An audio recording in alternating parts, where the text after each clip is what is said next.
Bueno, buenas tardes a todos y todas. Bienvenidos, bienvenidas a un nuevo encuentro de esta nueva línea de actividad que abrimos con la plataforma de Reset. Soy Rosario García Martínez y me acompañan, como siempre, Víctor López Umelsu y Natalia Sosa Molina. Esta nueva actividad se llama Proyectos Fallidos y en esta oportunidad tenemos el enorme gusto y placer y honor de contar con la participación de Tania Candiani y Enrique Jesic, quienes van a estar compartiendo esta fase poco explorada o rara, que son justamente los proyectos ya sean inconclusos o nunca realizados o que han fracasado. De alguna manera la idea es repensar esta idea de qué significa el fracaso en un proyecto creativo, en un proyecto artístico, que lo podamos pensar colectivamente con nuestras invitadas cada vez. Y bueno, en esta ocasión, tanto Enrique como Tania son artistas internacionalmente reconocidos. Enrique ha trabajado mucho el examinar las relaciones entre violencia, poder y control, y Tania indaga con su obra en los vínculos entre arte, ciencia y tecnología y lenguaje también. Y bueno, esto va a ser un recorrido poco común por sus producciones, esperamos que lo puedan disfrutar y les agradecemos muchísimo tanto a Tania como a Enrique por estar conectados y por aceptar participar en este ciclo, exponerse también de esta manera y bueno, y sumarse a esta iniciativa. A todos y todas, muchas gracias por conectarse hoy. Le doy la palabra a Víctor, quien va a presentar a nuestros invitados, a nuestro invitado y a nuestra invitada en toda su extensión. Muchas gracias a todos los participantes. Y estamos en la segunda edición de este ciclo, entonces, como dijo Rosario, nos interesa entender de alguna forma qué significa el fracaso en el arte o qué potencia puede contener aquello que no se ha llegado a concretar. O sea, estas preguntas orientan el ciclo y buscan cómo resignificar la noción también de fracaso, error o lo no hecho también como forma de pensamiento, como archivo latente y como punto de partida de nuevas búsquedas. En eso voy a leerle un poquito algo de la bio de Tania y de Enrique. Voy a partir por Tania. Tania vive y trabaja en la Ciudad de México. Su práctica gira en torno a nociones expandidas de traducción, abarcando territorios experimentales donde convergen lenguajes visuales, sonoros, textuales y simbólicos. Sus proyectos profundizan en la resonancia del sonido y la política de la escucha, explorando su capacidad para transformar percepciones humanas y más que humanas en sintonías con historia, ecología y tecnologías de comunicación. Su práctica confronta técnicas ancestrales con tecnologías contemporáneas, generando fricción y posibilidades de transformación que vinculan tradiciones materiales con nuevas formas de creación. Por su parte, Enrique, también reside en la Ciudad de México y es argentino, artista multidisciplinario que indaga sobre las manifestaciones del poder y de la resistencia, sobre conflictos sociales y políticos. Para ello emplea una amplia gama de medios que van desde el dibujo, escultura, performance y video, hasta intervenciones arquitectónicas agresivas, arqueología mediática y referencias textuales. Con ustedes les dejo a Enrique y Tania respectivamente, y él va a partir su presentación, Enrique, contándonos un poco de sus proyectos que no ha podido realizar o están ahí en carpeta. Bienvenido, Enrique. Hola, muchas gracias. Muchas gracias por invitarnos y por plantearnos esta posibilidad de reflexión. Sí, la verdad que ha sido interesante revisar entre los muchos proyectos fallidos o que no lograron suceder o no lograron concretarse y repensarlos un poco. Ha sido un viaje bastante interesante. Entonces, bueno, si les parece, voy a compartir pantalla y empezar más o menos a comentar algunos de estos proyectos, a ver qué nos hace pensar. Vamos a ver.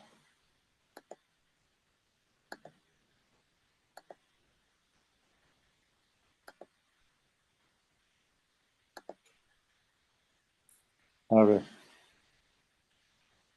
Bueno, quisiera comenzar con un proyecto relativamente reciente, para el cual hice este dibujillo, y que fue una cuestión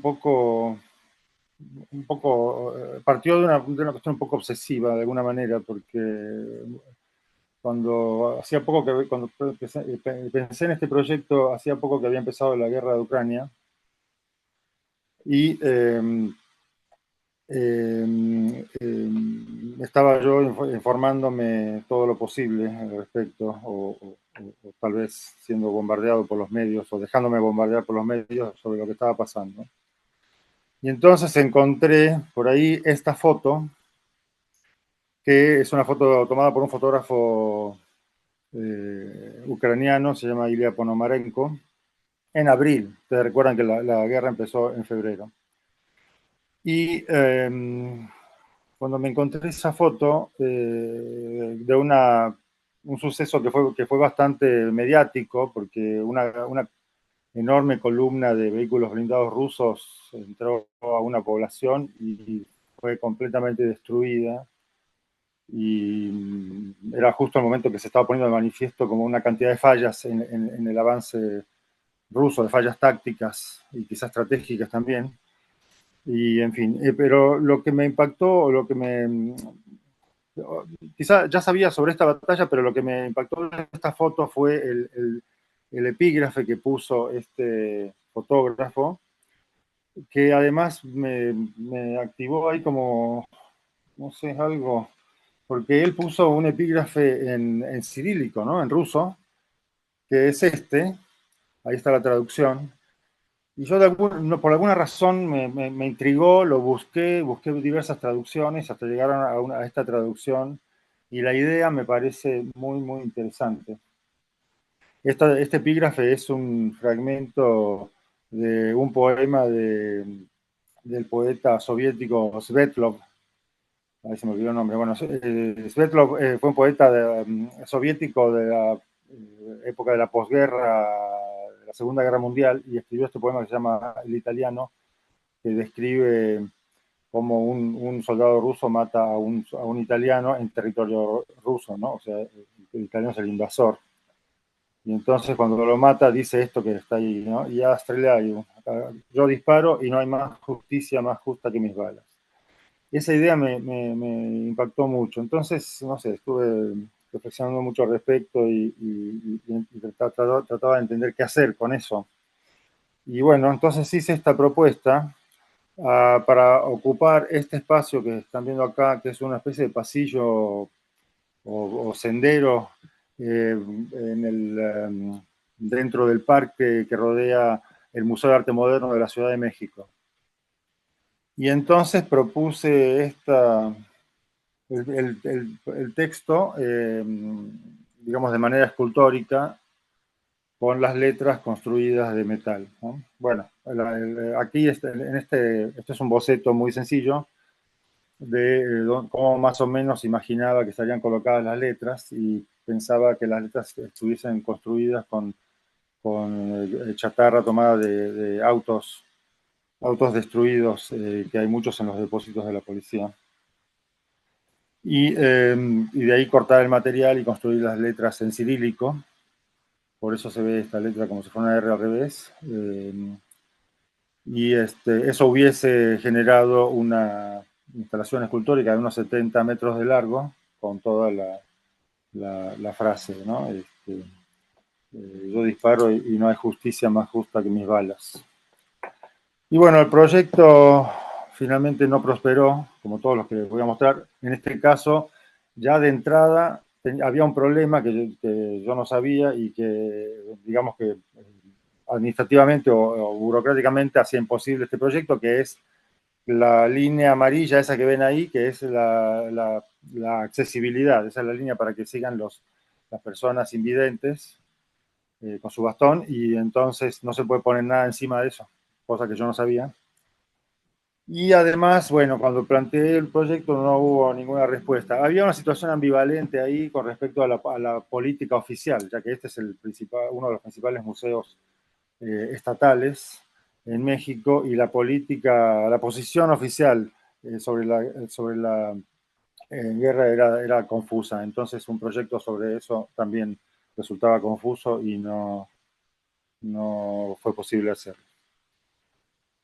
Bueno, me extendí un poco con eso porque me hizo reflexionar sobre muchas cosas. Y de ahí les muestro ahora esto, que es un proyecto de 1999, es decir, ya hace muchos años, y que también tiene que ver con cuestiones relacionadas con con la política, los armamentos y la política internacional. En este caso, bueno, este es un dibujo que ilustraba de alguna manera el proyecto, un dibujo en carbón, y esa era la idea, ¿no? De poner un helicóptero de esta manera, colocado de esta manera dentro de el edificio de una antigua iglesia, que es esta que se llama el Templo de San Agustín, pertenece a la Universidad Autónoma de México, y fue, mucho tiempo fue la Biblioteca Nacional, después la vaciaron, y el edificio quedó muy fracturado. Al quitar el peso, el edificio se fracturó. Entonces, la universidad está siempre tratando de monitorear qué le pasa al edificio. Entonces, yo planteé usar uno de estos helicópteros y colocarlo, como ven acá en este plano, colocado de manera vertical en el lugar donde es el crucero de la iglesia, sobre la cúpula más alta, y instalado de tal manera que la idea era que que el helicóptero estuviera funcionando y que el viento que produce el rotor al girar soplara hacia la entrada, que es decir, que si uno entraba a la nave de la iglesia iba a recibir un viento tremendo. Pero bueno, este proyecto quizá seguramente era desmesurado para las personas eh, que llevan el cuidado del patrimonio universitario, y sobre todo hubo mucho miedo con respecto a las vibraciones que podía generar el helicóptero si se colocaba ahí, y además tenía otra cantidad de problemas técnicos. Por ejemplo, que los motores de los helicópteros no pueden funcionar en esa posición, entonces había que hacer una serie de modificaciones técnicas para poderlo colocar y sujetarlo, así como lo dibujé en este dibujo al carbón, con una estructura que de alguna manera compensara las vibraciones. Pero bueno, ¿por qué quise hacer el helicóptero en ese momento, 1999? Tenía que también mencionar el contexto. El gobierno de Estados Unidos donó a México en esas fechas como 500 helicópteros de esta clase, que son típicos que todos hemos visto a través de las películas, porque fue el helicóptero más utilizado en la guerra de Vietnam, y luego en muchos otros casos, y además utilizado internacionalmente. Entonces donaron una cantidad enorme de helicópteros para que fueran usados en la guerra contra el narco, y en cuanto quisieron usar algunos se cayeron y se destruyeron. Y entonces México regresó todos los helicópteros, los devolvió a Estados Unidos, con lo cual se generó ahí una situación un poco ríspida en cuanto a la cooperación internacional en la famosa guerra contra el narco. Entonces, bueno, ese era el contexto por el cual yo había planteado este trabajo. Y me voy a pasar esto y les voy a contar. Esto son varias ideas para una propuesta para la ciudad Juárez. Yo hice varias cosas en Ciudad Juárez, que es una ciudad famosa precisamente por una enorme cantidad de feminicidios ocurridos, sobre todo a partir de finales o mediados de la década de los 90. En 2006 hice una residencia y estuve planteando diferentes cosas. Y una de las y además esta ciudad, además o quizá debido a eso, debido a la, al poder económico que se maneja en esta ciudad fronteriza, es que sucedieron aquellos feminicidios y la tremenda cantidad de violencia que ocurre continuamente en esa zona.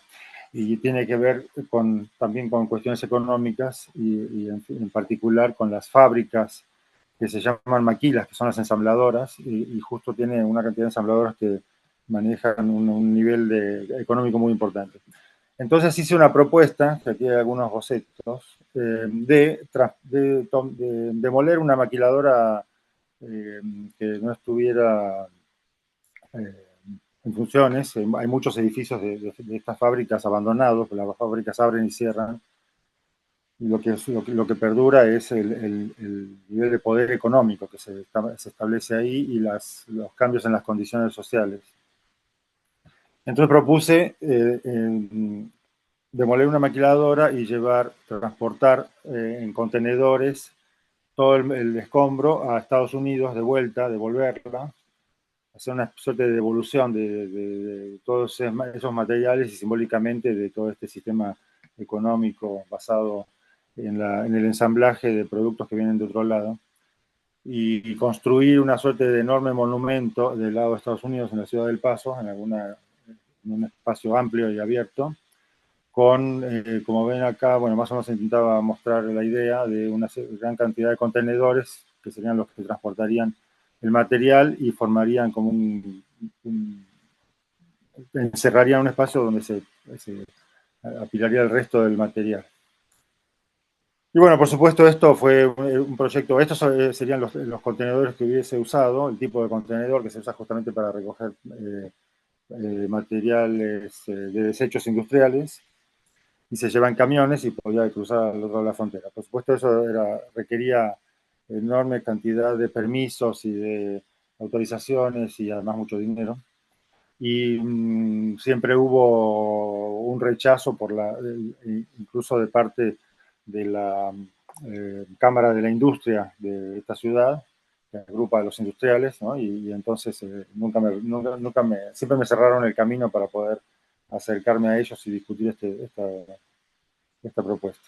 Entonces finalmente no sucedió. Acá, bueno, una idea de apilar los contenedores y otras organizaciones de los contenedores en esa especie de museo, perdón, de monumento que hubiese sucedido y que no tuvo lugar. Acá un muro también de los prefabricados con todos los escombros adentro, tampoco sucedió. Bueno, esto es un proyecto que tampoco llegué a realizar. Más bien esta es la idea o de dónde salió la idea del proyecto, pero que también tiene que ver con Ciudad Juárez y que me hizo pensar sobre muchas cosas y por eso finalmente no sucedió, pero además me encontré con muchas dificultades a nivel legal. Esto que pueden ver acá, bueno, es un texto impreso y pegado en un cuaderno, pero el texto es el texto de, digamos, la declaración del Ministerio Público de la descripción del hallazgo de un cadáver de una mujer en un lugar ahí cerca de Ciudad Juárez. Esto es en el año 1995 y este texto aparece citado en el libro Huesos en el Desierto de Sergio Gutiérrez Rodríguez, un muy importante periodista ya fallecido que se dedicó mucho a su investigación a los feminicidios en Ciudad Juárez. Y la idea era reunir una cantidad de descripciones como esta, es decir, de las descripciones técnicas hechas por el Ministerio Público, que me parecen totalmente frías y descarnadas, ¿no? Son como descripciones técnicas del hallazgo del cuerpo y son todo lo contrario de lo que desde los afectos y los sentimientos se puede encontrar los familiares de las víctimas cuando se encuentran los cuerpos o los restos de sus familiares. Y quería con ellos reunir varios y hacer una serie de pancartas y desplegarlos en distintas partes de la ciudad. Sin embargo, acá me encontré con problemas, con un impedimento legal, porque no se pueden difundir estos textos, ya que solamente cuando ha terminado la investigación, y aún así tiene que ser, digamos, no hay posibilidad a través de la policía de acceder a estos textos. Entonces, yo estuve incluso hablando con la madre de una señora madre de una chica asesinada y que es una persona muy militante por la búsqueda de justicia con respecto a su hija y en general justicia por las mujeres asesinadas y estuve hablando con ella y se mostró de alguna manera se vinculó con la idea, con el proyecto, pero justo cuando pasó eso, fue el terremoto del 2017, perdimos contacto y después reflexioné mucho sobre la pertinencia o no de exponer estos textos, quería generar una situación violenta en quienes leyeran estos textos, ¿no? En las buenas conciencias en la ciudad, pero bueno, finalmente no prosperó y no lo realicé. Bueno, ese es un proyecto para Argentina que se llamó Encontrar un Falcón Verde y lo inicié en 2018 y ahí estuve intentando llevarlo a cabo y nunca conseguí poderlo concretar. Este proyecto partió del hallazgo de estos depósitos de autos de la policía bonaerense en distintas municipalidades donde tienen montañas de autos y vehículos que supuestamente la mayoría son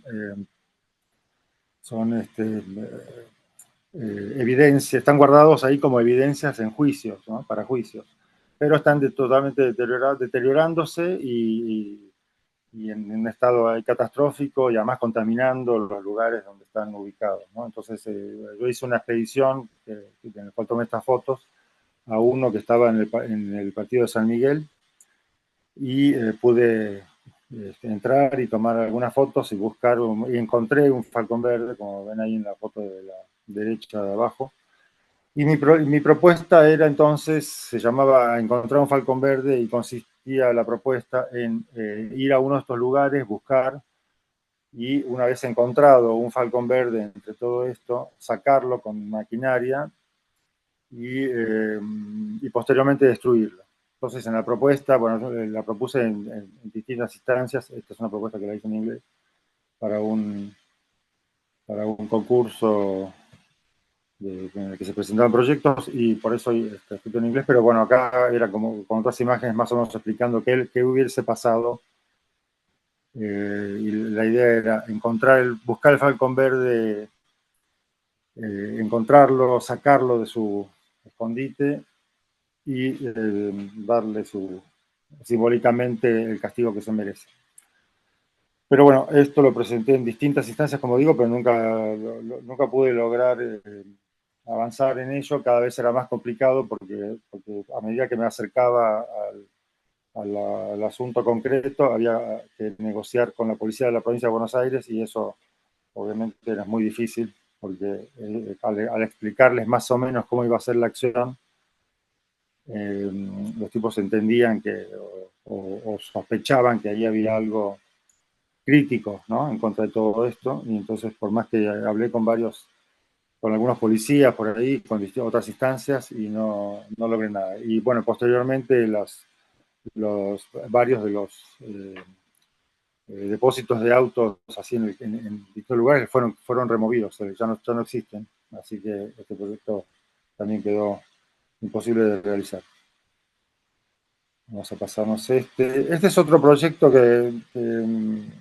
muy diferente, pero también quería enseñarlo. Fue una idea que me ocurrió en Rusia en 2000. Estuve en Kaliningrado en 2005. Kaliningrado es un pequeño enclave de Rusia que quedó fuera de sus fronteras. Está en la costa del Mar Báltico y es fronteriza.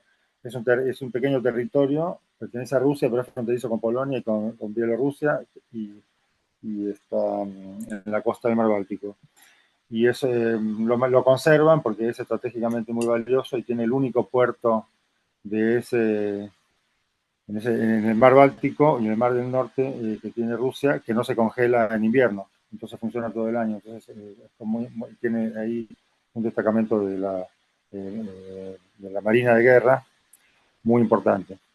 Y es una ciudad histórica, es la antigua Königsberg, donde vivió Kant, y bueno, tiene muchas otras referencias, y a partir de que desapareció la Unión Soviética y esto pasó a ser parte de Rusia y quedó separado del país, ha ido recuperando su pasado también, ¿no? Y entonces, entre otras cosas, hay unos edificios que fueron parte de las fortificaciones prusianas del siglo XIX, como este edificio que se ve ahí, son unos edificios de ladrillo, hay fortificaciones y construcciones que fueron originalmente militares y ahora son parte del Centro Nacional de Arte Contemporáneo. Y justamente cuando fui había un proyecto de hacer remodelaciones y construir un estacionamiento subterráneo. Entonces yo propuse tratando de aprovechar ese momento y esas obras que se iban a suceder, propuse este proyecto, Todo hombre es una isla, que básicamente estaba basado en esta idea. Si ven ustedes, ahí está el plano de la fachada del edificio y un gráfico hipotético de la máxima capacidad de excavación hacia abajo de una excavadora. Y entonces mi propuesta era que la excavadora se quedara quieta y bueno, que se quedara estática, digamos, en un lugar y excavara a todo a su alrededor un gran foso. No tan exagerado como se ve en esta gráfica, porque obviamente ahí se derrumbaría con el mismo peso de la máquina. Entonces la idea era que la excavadora excavase un foso todo a su alrededor y quedaría entonces en una suerte de isla, además arriesgándose a que se podría caer. Entonces tendría que excavar lo más posible, eh, hasta el límite posible, para lograr que no se derrumbara este espacio en el que estaba ubicada y excavar el círculo más extenso posible a su alrededor. Y bueno, este es otro proyecto que finalmente le propuse y no prosperó, no se pudo hacer. Y bueno, volviendo con helicópteros, esto fue un proyecto para una zona específica de la Ciudad de México que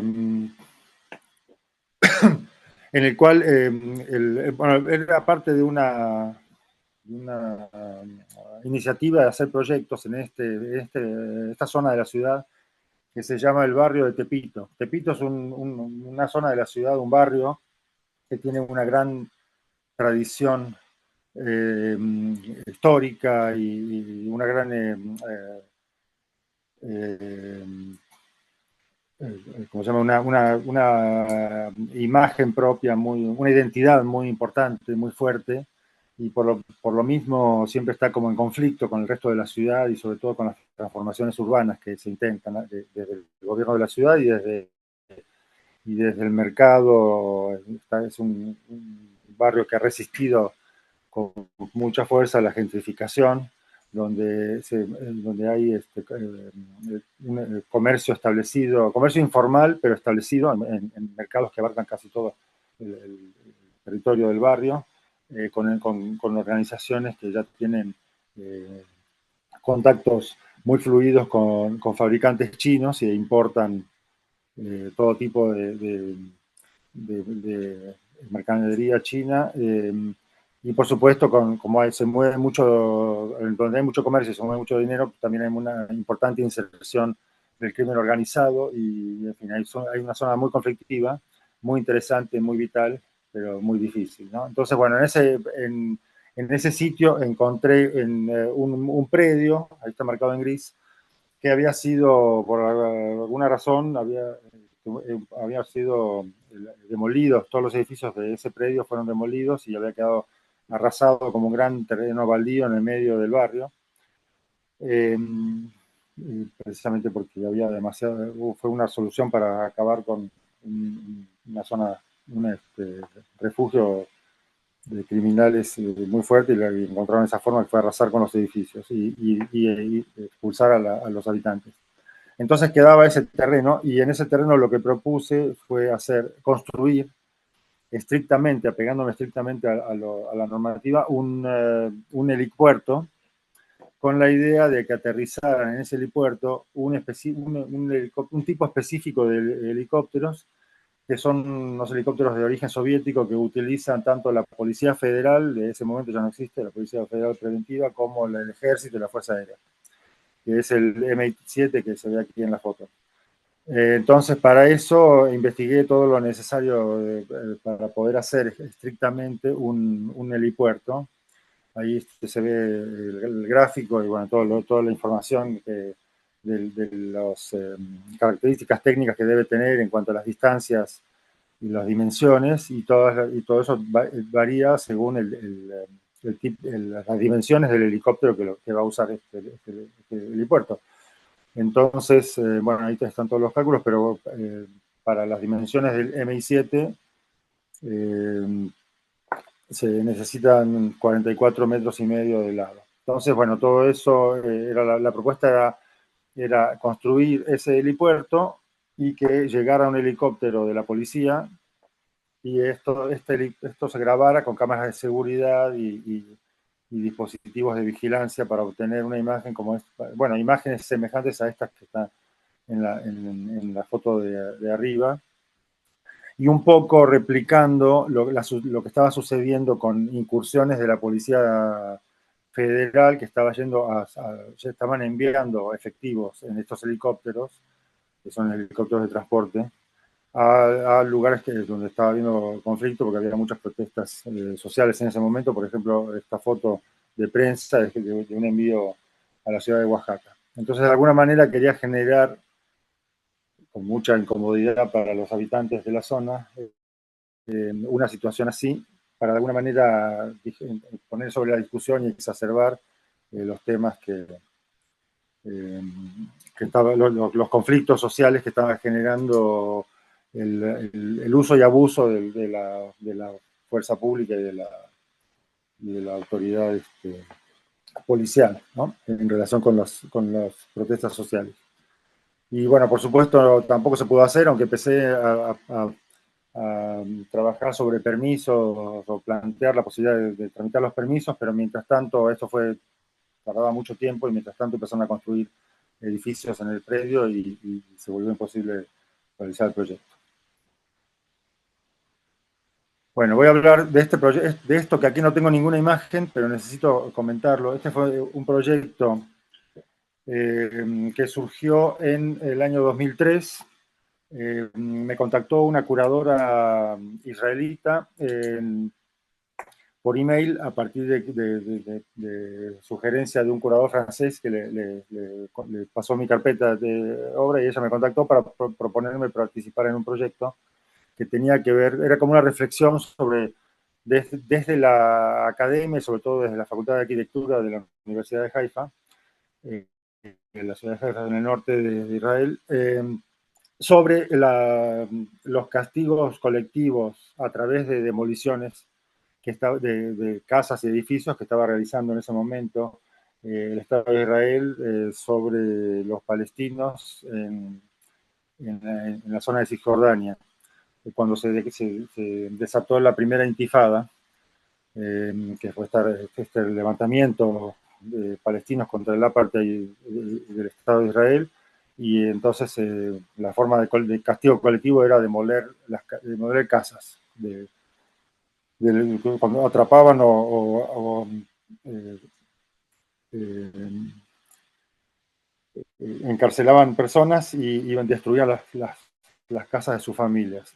Entonces yo les propuse hacer una recolección de material como este que ven acá. Esta es una foto de una casa destruida de la época, en 2003, la fotografía está tomada en 2003, y la idea que propuse es ir y recoger fragmentos grandes de mampostería destruida, como estos pedazos que ven acá, y llevarlos a Tel Aviv, y en un espacio público construir, con esos fragmentos, construir una casa, que sería una suerte de casa palestina, construida con esos fragmentos, y con la idea de que esa casa fuese como una suerte de centro de documentación, donde se mostrara tanto la documentación de la misma producción de la casa como de lo que estaba pasando con esas demoliciones en los territorios palestinos. Bueno, y estuve intercambiando mails con la curadora, y finalmente de pronto desapareció, se cortó la comunicación, y un año y medio después se volvió a comunicar y me dijo que había emigrado a Holanda porque ya era imposible, insostenible la situación políticamente, y se había enrarecido, y mucho más cuando se desató la guerra de Irak en 2003, lanzada también justo ese año por Estados Unidos sobre Irak, y que desestabilizó todo Medio Oriente. Y entonces, bueno, entonces para ella fue imposible permanecer ahí, emigró a Europa, y por supuesto el proyecto fue cancelado. Vamos a ver. Y bueno, este es un caso que les voy a comentar de una residencia que hice en un lugar. Creo que voy a probablemente terminar con esto. Una residencia que hice en Inglaterra, en Berwick upon Tweed, un pequeño pueblo lleno de edificios históricos y edificios militares históricos, pero en uso, donde hice una serie de propuestas y todas fueron rechazadas por razones de seguridad. Seguridad no en el sentido de vigilancia, sino en el sentido de salubridad, ¿no? De que cualquiera de todos mis proyectos de alguna manera eran considerados peligrosos para el público.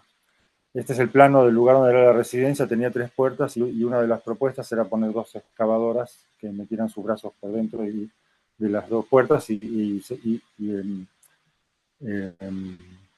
tuvieran ahí una incidencia sobre un objeto construido dentro del espacio. Pero bueno, esto también fue uno de los proyectos rechazados. Acá hay un boceto en un cuaderno donde tenía todos los bocetos, que es un cuaderno perdido, así que nada más tengo este. Y bueno, finalmente presenté esta instalación de dibujos como una suerte de declaración sobre los proyectos rechazados por Health and Safety, ¿no? Por la idea de la resistencia. Y como fueron muchos proyectos como que hice unas 20 propuestas, todas fueron o rechazadas o entendidas como imposibles, pero con muchas de estas, los bocetos o los dibujos de estas propuestas, organicé la exposición para poder, luego la exposición final de la residencia, como una suerte de declaración, un comentario y una declaración en contra de esta situación de control a través de la seguridad y del cuidado forzoso de la salud por parte del gobierno sobre los individuos. Bueno, acá hay otra propuesta que era poner 2 lanzadores de discos de cerámica, de estos que se usan para practicar tiro con escopeta. 2 de estos artefactos se hubiesen colocado con una pared metálica en el medio para que estuvieran disparando los discos de cerámica y golpeando el muro de metal, y por supuesto también fue rechazada porque supuestamente era peligroso para el público. Luego esto va a ser en el puerto que había enfrente del pueblo, con un par de dragas y un container, y las dragas iban a estar golpeando el container y empujándolo de un lado para el otro, pero también fue rechazado por lo mismo, porque podía resultar peligroso fuera de los reglamentos de salud y de seguridad. Perfecto. Bueno, creo que voy a terminar con esto, sí. Sí, Ya terminamos. sí, no te preocupes. Están siendo peligrosos bastante los proyectos. Me interesa también de esa posibilidad que está ocurriendo ahí. ¿Cómo que? Perdona, no te entendí la pregunta. No era una pregunta, sino como La también reflexión. claro, la reflexión sobre eso. Y bueno, démosle un proyecto más, así después también viene Tania y después hacemos generamos una línea de reflexión y también la gente puede ir ya también dejándole preguntas también a Enrique dentro del chat que vamos a ir leyendo después. Así no se preocupen, las vamos a ir leyendo después en la sección final. Muy bien. Entonces, bueno, nada más para terminar este proyecto que era específicamente para un museo, y era una escultura, instalación y performance, todo junto, muy alto. El espacio de ese museo tiene 26 metros de altura, y yo propuse una escultura de 20 metros, y la idea que nunca fue comprendida por la gente, por mis interlocutores en el museo, es que esta pieza era principalmente, aunque era una gran construcción escultórica industrial, era principalmente una pieza performática. Y no solo el resultado final iba a ser performático, sino hasta el proceso de construcción, porque estaba basado técnicamente, implicaba una serie de problemas y entonces estaba basado en prueba y error.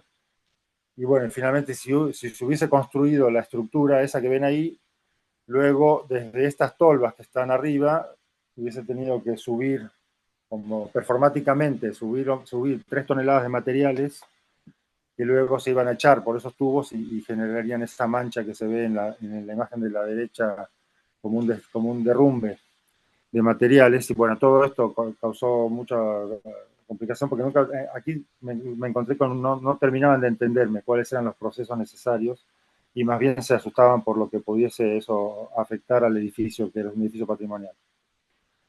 Y esto fue hace un par de años, y fueron 2 años de trabajo y de investigación y de diseño, y bueno, no llegamos a nada.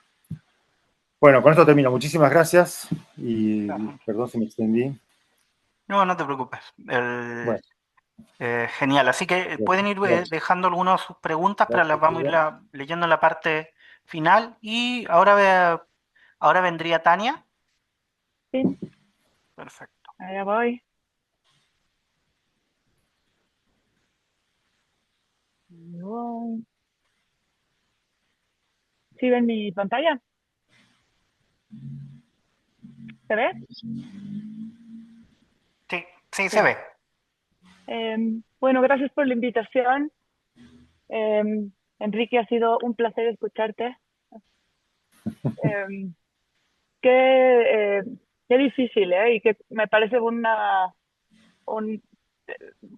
me da mucho gusto que nos hayan invitado juntos. O sea, para quien del público que no sepan, somos pareja, llevamos 19 años juntos, pero nuestros trabajos son bien distintos. Los lugares y los territorios desde donde eh, se activa nuestra práctica y nuestras reflexiones son, pues no opuestos, pero son otros lugares. Entonces, eh, también por eso los proyectos que yo voy a presentar son inconclusos o truncados o pendientes o se ha transformado por razones que no tienen nada que ver con los problemas que enfrentó Enrique, que básicamente tiene mucho que ver con permisos, políticas, eh, seguridad, y yo creo que lo único que tenemos en común de vez en cuando es el asunto de los presupuestos, pero solamente. Em, Fue muy placentero el proceso de gusto de estos proyectos y me quedé con ganas de más.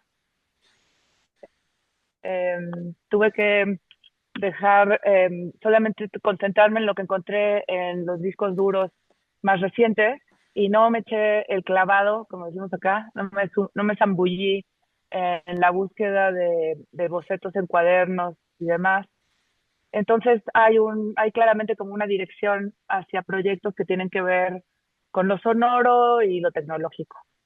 El más viejito que encontré fue esta foto de 2013 de una maquetita para una escultura sonora.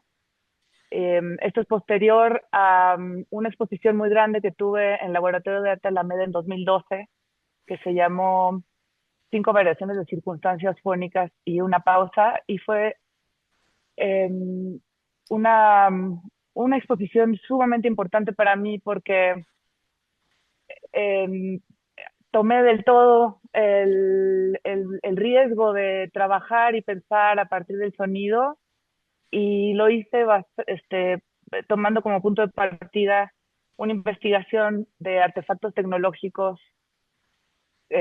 obsoletos o bien de otras épocas para volverlos a hacer sonar o volverlos a hacer a tener una segunda vida. Entonces, supongo que es parte del proceso del desarrollo de esa exposición que me quedé con muchas ganas de hacer esta piecita y ahora que me la encontré, me dieron ganas de volverla a hacer. Consiste iba a ser una especie de loop, una tarjeta sin fin de distintos textos que uno que perforas y al perforar el texto y pasarlo por esta maquinita que es como una caja de música, interpreta el texto en sonido. Y tenía este amplificador inmenso como si fuera un fonógrafo. Muchos de estos proyectos, después hubo una temporada grande que dediqué a buscar inventos fallidos o inventos de esos que la gente no recuerda. Uy, suena una moto por ahí. Em, la moto de Edison ahí en el boceto. Em, Me encontré con muchos inventores que también tenían aquellos inventos que eran imposibles o que a nadie les hizo caso porque eran poco prácticos o en realidad no iban a funcionar. Esta imagen que es un invento de Edison que se supone que era una ropa interior para poder ser ingrávido, que me parece Wow. una genialidad y un sueño hecho realidad, esta, esta posibilidad de utópica, ¿no? De los artefactos voladores. Artefactos voladores, hice una búsqueda de un par de años y con ganas de hacer bocetos y experimentarlos y conseguí un archivo muy precioso que tenía que ver con los posibles y los imposibles, incluyendo, por ejemplo, los tronos voladores que se ven por aquí en este dibujito. Eh, y sí, cristalicé varios proyectos de artefactos voladores, pero aquí estoy enseñando los que no pude hacer. Siempre me quedé con ganas de hacer eh, este objeto precioso que son como unos, ¿cómo se llaman estos que vuelan? Perdón, se me fue la kites.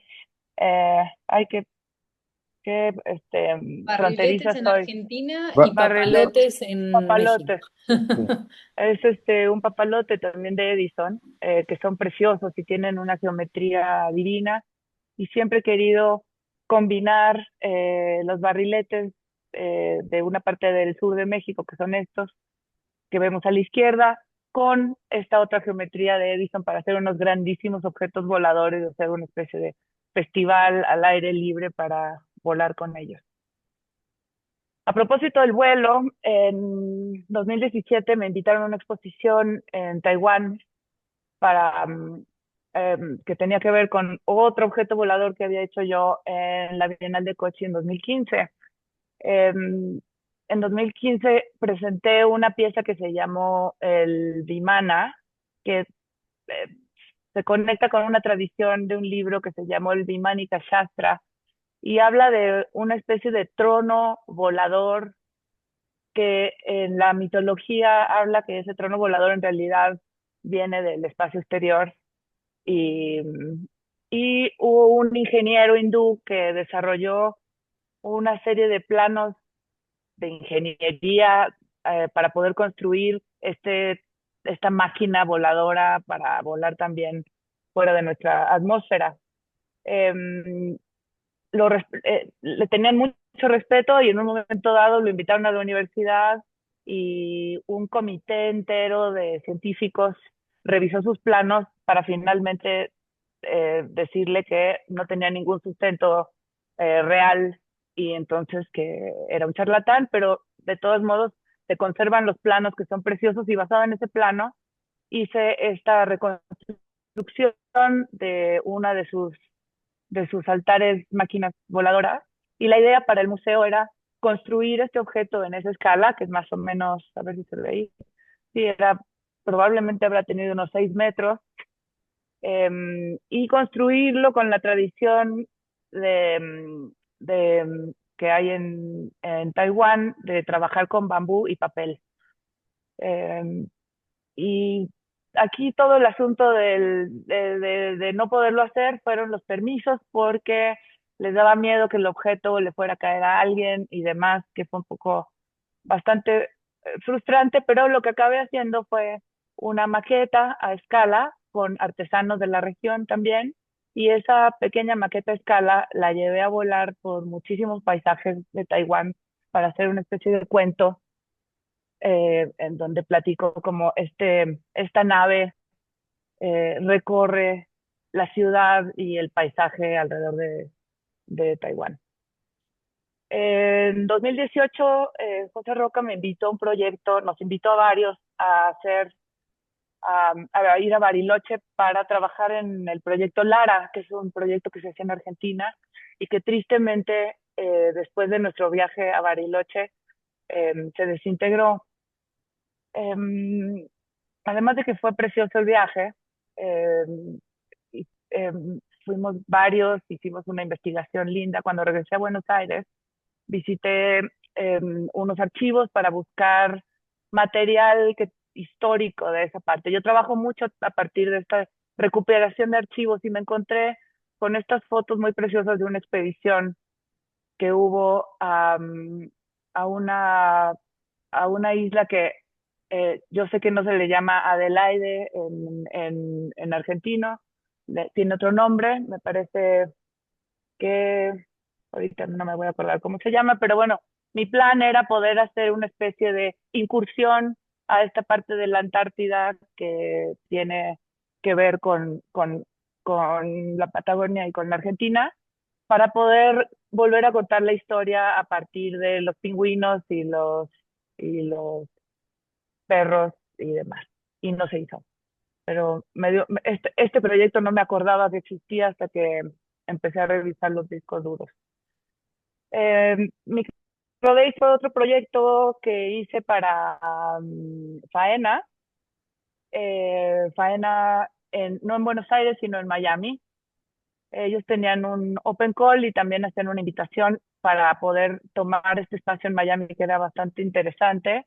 Y consistía en hacer una réplica de esta construcción que se llama el Yantar Mantar.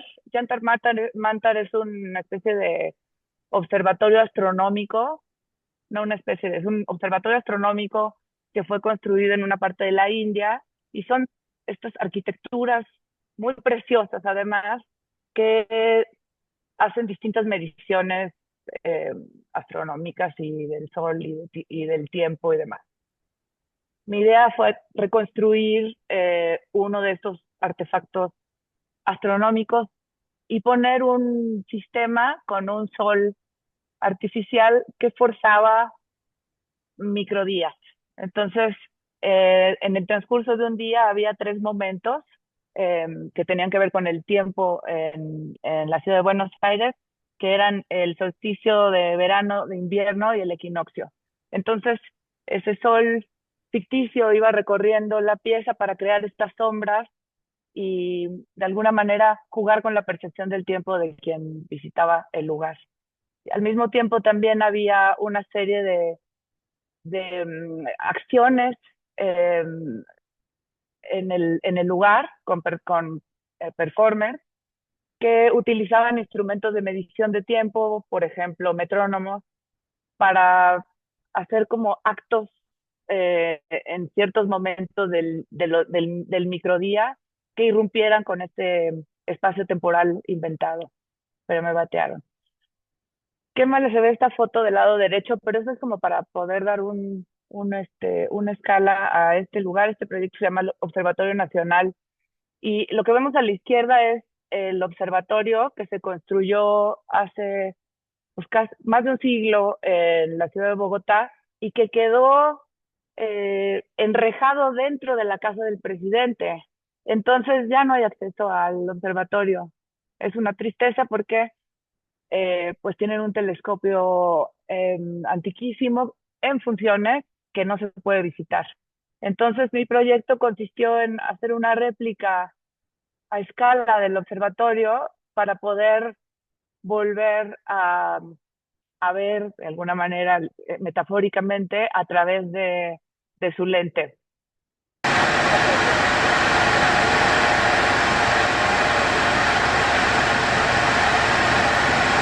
Eso es lo que uno iba a ver cuando se metiera a la pieza. No nos dejaron hacerlo porque tampoco nos daban permiso de desplazar esta maqueta a escala afuera de las rejas de la casa del presidente y además les parecía problemático insistir en que el observatorio había quedado preso dentro de la casa del presidente. Pensaban que iba a generar problemas y demás.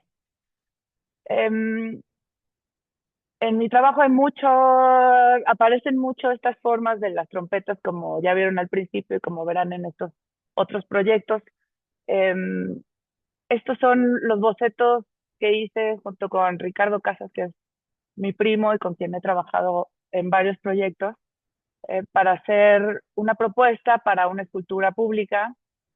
Estaba basada en las estructuras de los hilos donde se guardan los granos, pero en vez de guardar granos, esto era una especie de amplificador de alguna manera del entorno.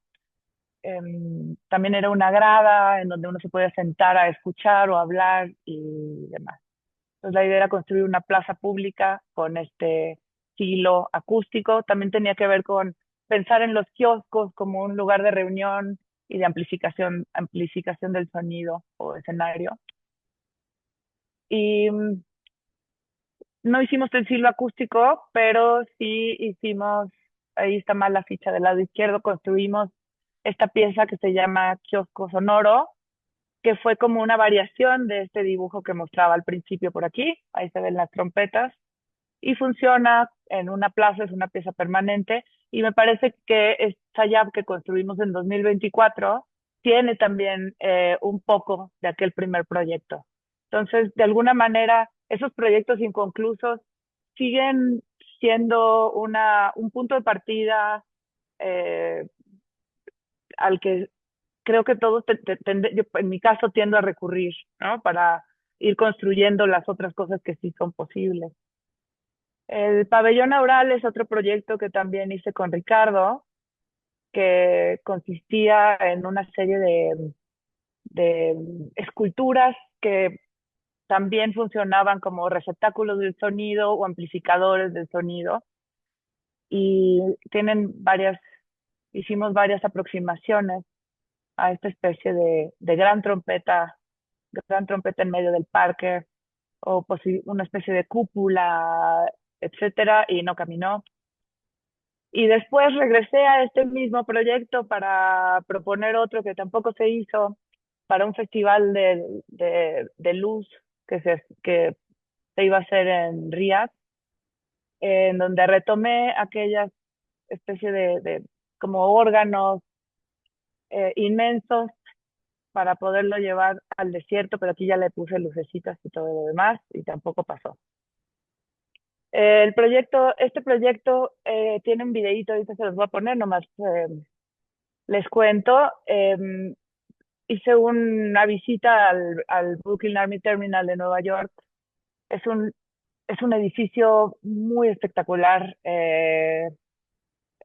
inmenso, y tiene toda una serie de balcones de trabajo, y propuse hacer una pieza coral utilizando todos los balcones de la terminal, y para la propuesta hicimos una animación con una pieza sonora y voy a poner un pedacito. Está bajito el audio, entonces si le pueden subir al volumen, pueden escuchar.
Perdón.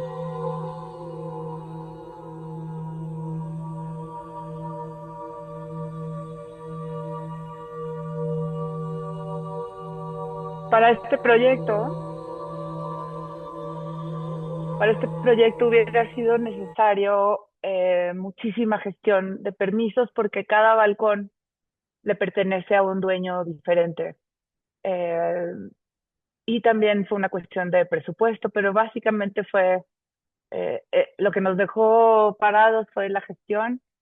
Eh, el poder haber hecho esta animación por lo menos me dejó eh, con el corazón contento de haberlo podido ver, porque me lo imaginaba y al poderlo tener en video nos hizo pensar que en algún momento tal vez es posible. La pieza sonora es una colaboración con Rogelio Sosa, que es un compositor mexicano con el que he trabajado en muchos proyectos. Y acabamos haciendo la pieza sonora con el coro, pero grabado de otra manera. Esto era justo momento post-COVID, fue finales de 2020 y hicimos este requiem de la casa. En 2021 apliqué a este programa muy precioso que se llama Art and Technology en el ACMA, que ya esto es creo que la segunda vez que me batean. Tristemente, aquí nuestro proyecto que hice con Maro Pego, que es una artista y amiga muy querida, que se especializa en trabajar con bacterias y lo microbiología y demás. Nuestro proyecto tenía que ver con la migración de de la mariposa monarca y queríamos utilizar tecnologías para poder ampliar los sentidos de los seres humanos, dirigidos a poder sentir un poco cómo sienten las mariposas, que tienen una sensibilidad extremadamente sofisticada. Algunos de esos sentidos son imposibles de replicar en el humano, pero íbamos a tratar de usar artefactos tecnológicos eh, para poder por lo menos engañar al cerebro con algunos de estos, este entendimiento del sentido, por ejemplo, del color, de la navegación, del equilibrio, del sonido. Esto es parte de nuestra propuesta para el ACMA. En ese caso había que hacer un video, entonces hicimos un video que lo revisé, está bastante poético, a lo mejor ese fue el error, tendríamos que haber sido un poco más precisos. Pero también hay veces que es complejo ser tan precisos y la investigación todavía no empieza, ¿no? Y partimos de supuestos. ¿Cómo voy de tiempo? Todavía, bien. Esta serie de proyectos son tres piezas que forman parte de una misma idea. Es un proyecto que hice para Arts at CERN. El CERN es un laboratorio en Suiza donde están los mayores aceleradores de partículas en el mundo. Es un lugar en el que confluyen científicos de todo el mundo para pensar sobre lo cuántico, sobre la materia oscura, sobre el principio del universo y muchas cosas preciosas que no acabo de entender.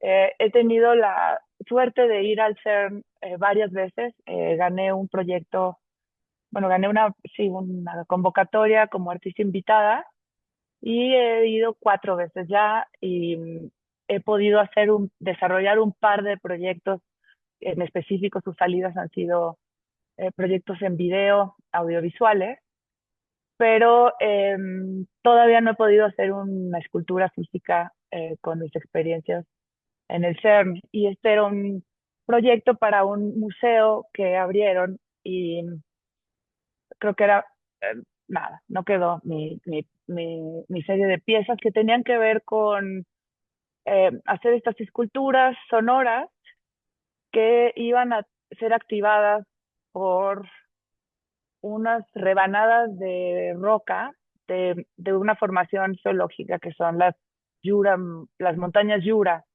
que son unas montañas inmensas que están en la frontera entre Suiza y Francia. Esas montañas tienen aproximadamente 5 millones de años y tienen su historia y su tiempo geológico es bien interesante. Y la idea de la pieza es conectar el tiempo geológico con el tiempo astronómico, que son dos tiempos que de alguna manera están conectados, porque el tiempo geológico evidentemente depende de que la Tierra haya sido formada, es decir, depende de los eventos que sucedieron en el cosmos, pero ahora mismo yo pienso en este tiempo geológico como un tiempo lento y material, ¿no? Y el tiempo astronómico también tiene que ver con los segundos y las horas y demás, pero también tiene que ver con los millones de años. Entonces eran una serie más bien estas tres esculturas en donde eh, yo tocaba, activaba y hacía resonar estos rebanadas de roca para de algún modo poder conectar ambos tiempos. Todavía no existía un desarrollo tecnológico, solamente estaba el desarrollo conceptual y medio el desarrollo visual de cómo se iban a ver. Estas piezas son también para el mismo concurso, aquel que les dije de Díaz, de la luz, de 2025. Y yo me encontré esta imagen que me parece preciosísima, que es una especie imaginemos que en un momento dado las piedras empiezan a perder la gravedad y entonces las vemos flotando. Y, y me encanta pensar en ese paisaje imposible.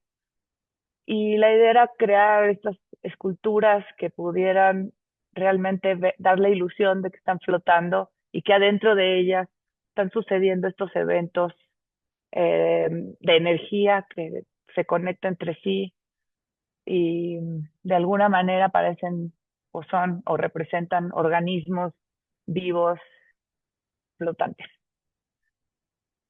Y también para ese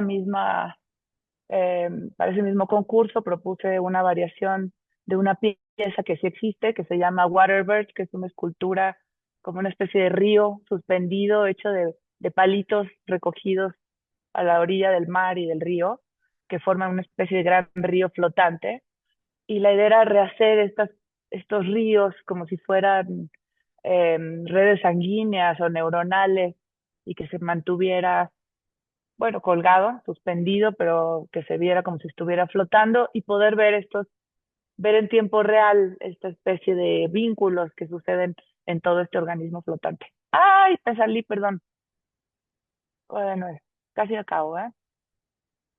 Ahí está.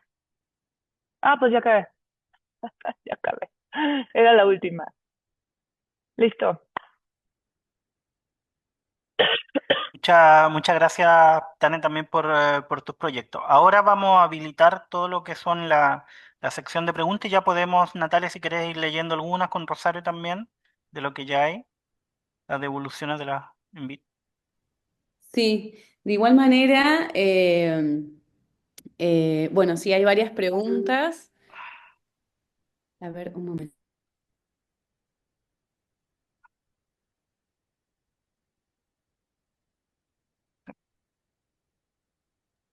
Ahí. Aquí, bueno, voy a empezar desde el final. Tania, qué poéticos tus proyectos. Me alucina lo tecnológico y esa narrativa que nos compartes. Ya buscaré tus no rechazos porque deben ser increíbles. Y el de Micro Days me remonta a la sensación que reportan los astronautas que circulan la Tierra en los ciclos de días tan surreales. Ingrid Larson. Más que nada, también, bueno, acá hay una pregunta también de la misma persona, de Ingrid, para Enrique, que te dice que qué interesantes tus proyectos, veo una constante en la temática de la construcción-destrucción, y me encantaría saber, esto creo que es para ambos, estaría bueno como abrir el cuestionamiento a partir de esta pregunta que dice, me encantaría saber sobre sus aprendizajes, sobre los rechazos, cómo se aprende de ellos, dice ella, pero bueno, cómo lo sienten ustedes, ¿no? Como los proyectos que no pudieron suceder, quizás abrió la puerta para pensar de otra manera ese proyecto y se llevaron a cabo, o qué reflexiones pueden hacer ustedes o compartirnos de esos proyectos que estuvieron charlando y cómo, nada, como, ¿qué nos pueden decir sobre eso, ¿no? Arranca tú, Enrique, y luego yo platico. ¿Quieres? Que era para ti la Bueno, pregunta. ok. Sí, bueno, o sea, todo el tiempo está pasando eso, ¿no? De que hay proyectos que no se logran concretar y yo creo que lo primero que obviamente uno va aprendiendo es a- a no dejarse, no sentirse vencido por ese tipo de rechazo, porque en algunos casos, o sea, también ir entendiendo cuáles son las diferencias entre cuando hay un rechazo por una razón, bueno, en mi caso por razones políticas o en algunos otros casos porque, bueno, me he encontrado muchas veces con que mucha gente termino dándome cuenta que es por pereza o por temor o incluso desconocimiento que se rechazan son rechazados algunos proyectos eh, porque la dificultad causa incomodidad, ¿no? O simplemente no tienen ganas porque es muy difícil. Es mucho trabajo ayudar a llevarlos a cabo. Entonces eso uno también lo va entendiendo y va eh, buscando o encontrando formas para tratar de sortear esos obstáculos que surgen por ahí. Sí, yo concuerdo en que,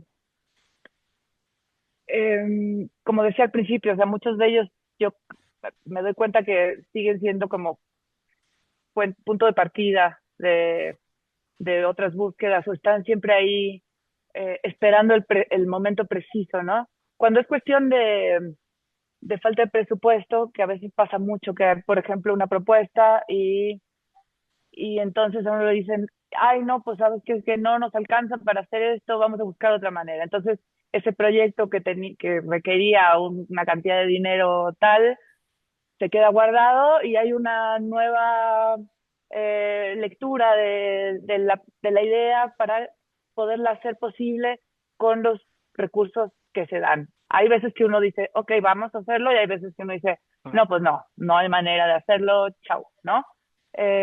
También creo que es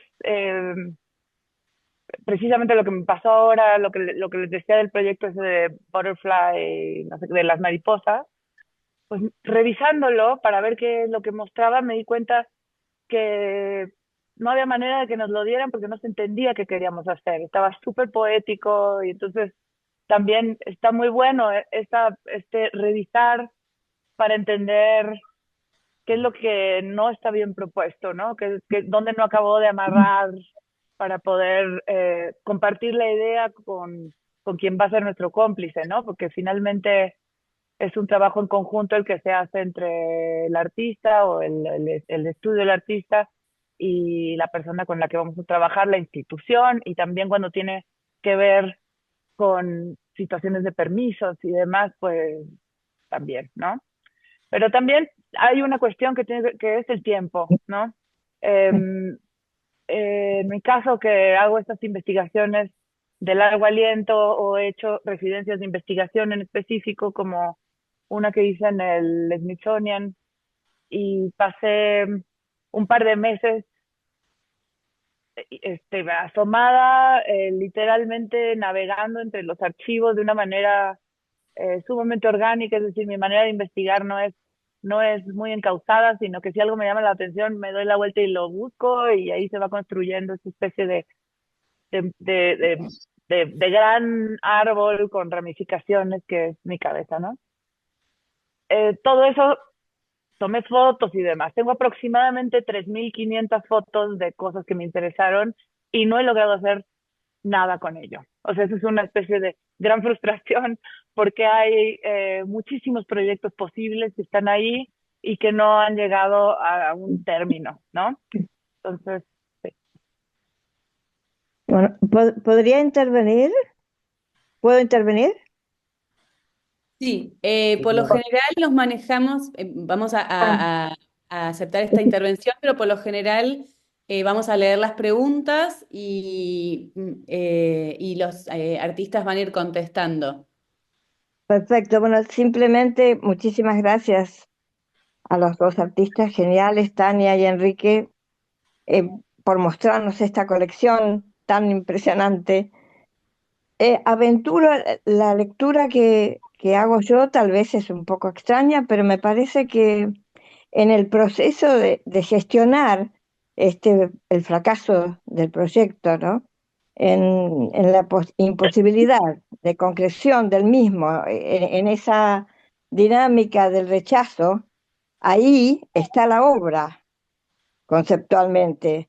Pienso que es en el fallido mismo del proyecto y en su debido proceso de no realización, en su documentación que están mostrando tan generosamente, en las experiencias involucradas, es donde irónicamente está la obra. Entonces no los veo como fracasos, no los veo como fallidos, veo como otra manera por la negación de construir una obra.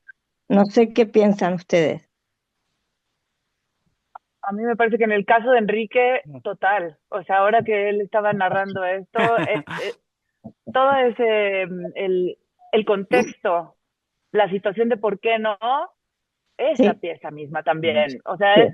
esto que, esa plática que diste, Enrique, y que además quedó trunca porque hay unos que no mostraste, tendría que ser un libro con toda esa narración, Sí, ¿no? yo también creo lo mismo en lo de Enrique, porque como Enrique también tiene una práctica también muy política, contextual, si todos los proyectos fueran aceptados sería muy Sí, extraño, como ya sería completamente institucionalizado todo su pensamiento, o sea, sí, tiene que tener también yo creo que ese margen también de rechazo, porque son proyectos que de alguna forma cuestionan o palpitan mucho también en un tiempo generando tensiones, entonces no son proyectos que sean fáciles de, no de realizar, sino fáciles de pensar en el instante institucional que están ocurriendo. O sea, por eso me exacto. gusta también que parte de la práctica de Enrique sea esa práctica también de que son proyectos que no están realizados. Ujú. Y la verdad es que sí, eso me sucede mucho porque, bueno, en cierto aspecto también trato de, bueno, en algunos casos trato de llevar la atención al máximo posible, ¿no? Con respecto a eso, a las posibilidades o a la posible respuesta de las instituciones o lo que sea, ¿no? Como que sí, es parte es cierto. Y todo ese Gracias. contexto también. Sí. Hay muchos comentarios, muchos mensajes, muy interesantes todos los proyectos, dice Mariana Pérez, Ignacio Bruno, si me permiten salir de los ejes de la charla, voy a leer un par de corrido y después ustedes pueden hacer como una respuesta total o puntual, pero les voy a leer algunos. Ignacio Bruno te pregunta, Enrique, que bueno, más allá de los ejes de la charla, preguntar por su decisión de establecerse en Ciudad de México y cómo fue ese proceso. Dice Silvi, evalúo el grupo de proyectos, si hay algo en común por lo cual no fueron aceptados. Eso me parece interesante también, como si hay un factor común, digamos, de por qué esos proyectos o esa conclusión de que hay algunos proyectos que no son aceptados. Sería bueno hacer un libro con todos esos proyectos, son muy buenos. Bueno, muchos agradecimientos. Y acá Ana dice cómo transformar la frustración de no poder llevar a la práctica un proyecto artístico en energía posible para otros proyectos, es decir, no claudicar ante un no. Bueno, eso es como la idea de este ciclo, ¿no? Como pensar estos proyectos no hechos, no realizados, que pueden ser fallidos, pero no necesariamente porque, cómo sucede esa transformación, ¿no? Como esa transmutación, como no negativamente también. Hay Claro. algunos proyectos que pueden ser rechazados o a veces no hechos por el propio artista o que te llevan también analizar ese proyecto y decir, bueno, como cambiarlo, modificarlo o quizás como dijo Tania, bueno, revisé este proyecto y me di cuenta que quizás no iba o era demasiado poético, como esa bajada, pero bueno, no sé, hay algunas preguntas. Las dejo ahí por si quieren contestar alguna de ellas. Y Enrique, te Yo, preguntaban sobre México, Tania sobre... sí, yo quería decir algo que tiene que ver con coincido en que no creo que sean fracasos. Eh, o sea, yo por eso no le puse fracasos a la charla, sino más bien proyectos que no fueron, que no han sucedido, no pudieron suceder, pero no lo veo tanto como un fracaso como tal, porque es como un bajón, ¿no? Claro que es un bajón de pronto cuando uno ya ha trabajado un montón y finalmente, como por acá Alfredo lo pone por aquí, que de pronto ya te dicen, ay, se cierra el proyecto, ya no hay recursos, chao, y todo el trabajo que se hizo se queda como ahí flotando.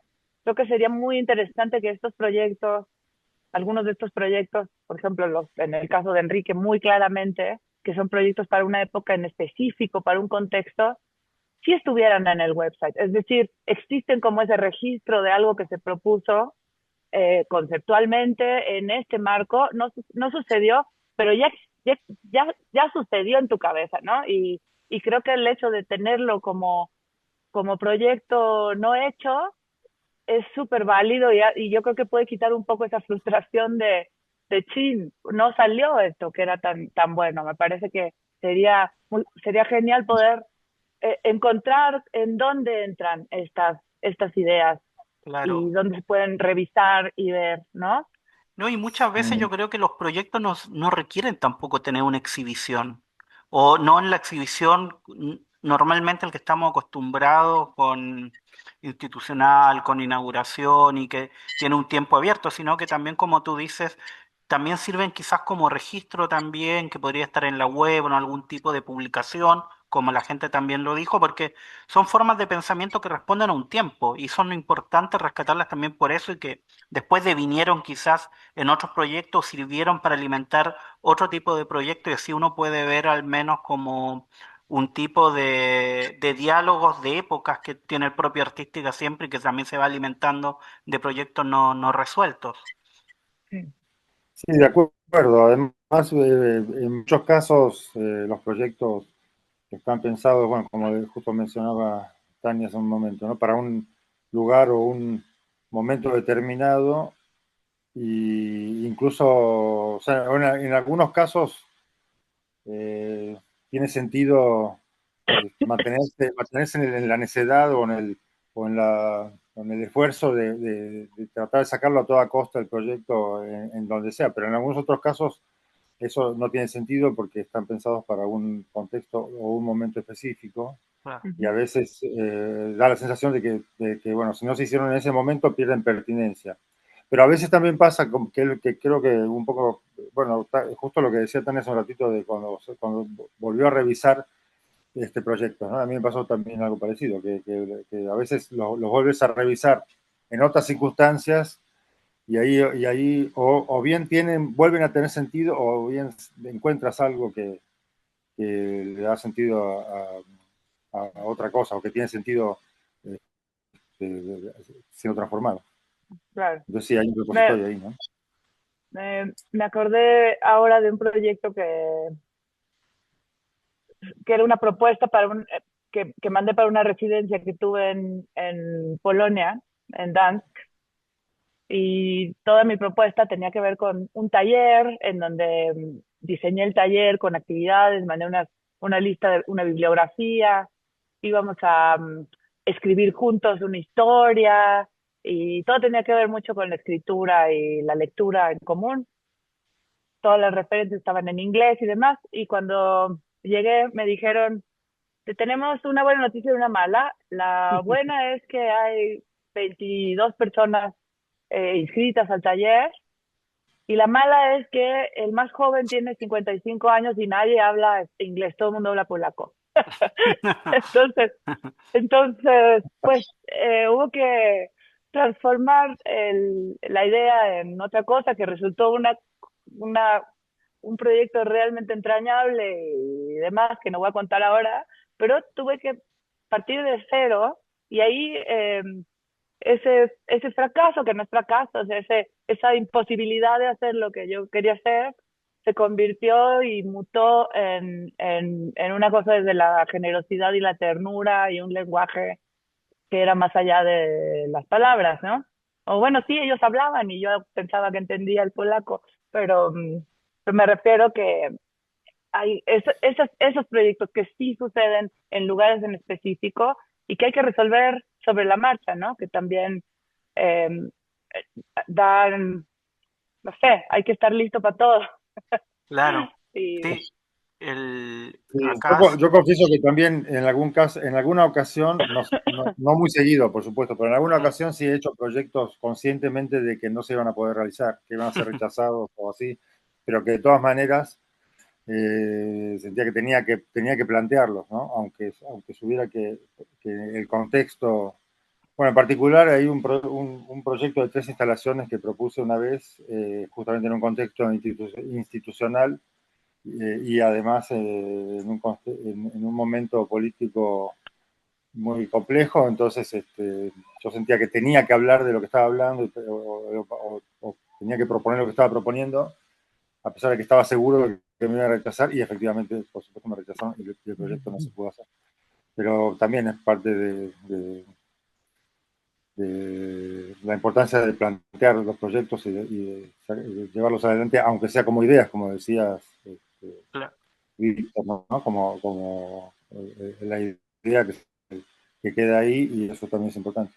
y dentro también, hablando del espectro de lo no hecho, no lo realizado, no lo que uno esperaba, en la charla pasada, la que tuvimos con Sandra Gamarra también sobre proyectos no hechos, ella nos contó también de proyectos que hizo, mejor dicho, toda su exposición fue proyectos que hizo, pero para ella fracasaron a la posteriori, en el sentido de que había proyectos con comunidades que no se lograron hacer bien o fallaron ciertas formas de comunicación. ¿Ustedes sienten que algún trabajo en específico de ustedes que sí hayan logrado exhibir no tuvo la comunicación correcta o de alguna forma no terminó como esperaban? uy, sí, Porque, esa es Sí, otra claro, charla. hay muchas sí, otras. claro, porque Es también otra charla. eso también Sí, ha también pasado, sí. es interesante también cuando nosotros los contemplamos, contemplar lo que muchas veces también de lo que se habla. Porque hay un exitismo, viste, es como en la noción de exhibición, en el sentido de que, bueno, salió la exhibición y es todo perfecto, pero muchas veces no ocurre eso y por atrás de bambalinas están ocurriendo otro tipo de procesos que quizás no generan de alguna forma que uno quede contento con el proyecto. Sí, sí, no, claro. O sea, Sí, eso pasa con frecuencia, porque sobre todo en ciertos tipos de proyectos o de piezas o de propuestas que se concretan en un momento determinado y ahí están listas, ¿no? Porque por más proceso de previo, de investigación o de cosas de preparación, llega el momento de presentarlo y es ahí cuando se concreta el proyecto, ¿no? Entonces Claro, en esos casos no hay posibilidad de tomar distancia, de reflexionar sobre lo que uno ha hecho hasta después. Y entonces en esa reflexión o en esa toma de distancia también te encuentras con fallas o con cosas que no funcionaron, pero suceden después de la presentación o de la inauguración o lo que sea, ¿no? Entonces eso sucede a veces, ¿no? Que y por más también que proyectos, perdón. perdón, sí. No, dale, dale. No, también proyectos que, por ejemplo, involucran al público, ¿no? claro, Y digamos que el museo tiene como regla prohibirle al público que toque y tu pieza es interactiva. Y claro, entonces, pues nunca funciona, ¿no? O requiere que el volumen tenga cierto volumen porque esos son los niveles para una pieza audiovisual, pero pues es que a la gente del museo le molesta, entonces le bajan al volumen.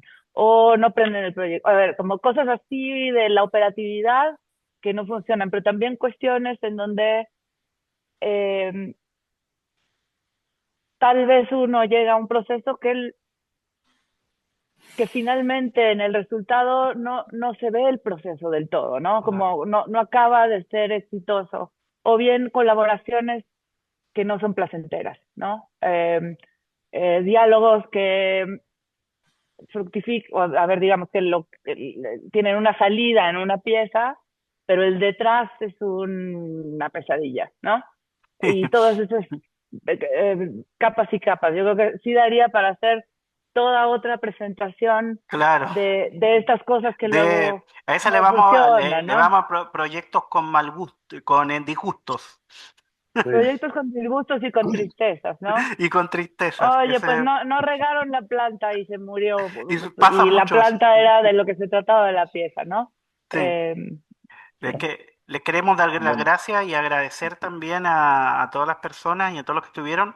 Ahora próximamente vamos a seguir lanzando los nuevos eventos de Reset y no solamente dar las gracias, sino que quedamos muy contentos con las charlas también y con la cantidad de proyectos que también presentaron. A futuro ahora con Natalia también y con Rosario estamos pensando hacer la publicación final también de todos los proyectos en una pequeña publicación para que lo puedan tener Qué después también. Así lindo. que vamos a seleccionar quizás algunos proyectos de ustedes y transcribir también esta charla para que puedan estar ahí al menos aparecen en un libro de, Qué emoción. de cosas no realizadas. Así Tenemos un amigo en común muy querido, Lucio Muniain, arquitecto, y se publicó su libro que se llama, ¿cómo es, Enrique? se llama 10 concursos perdidos y uno ganado. qué hermoso nombre. Es precioso. Sí. Todos queremos uno de esos. Sí. Sí. Muchas gracias a todos. Muchas gracias a Gracias, todos. muchas gracias, Tania. Muy bonito. Y bueno, Gracias. Muchas gracias. luego queda la charla, la conversación va a estar en archivo, en YouTube y en Spotify. Y bueno, próximamente lo vamos a estar avisando en la web y en las redes sociales. Así que bueno, muchas Genial. gracias a todos Muchas y gracias. Buenas tardes. Gracias buenas a tardes.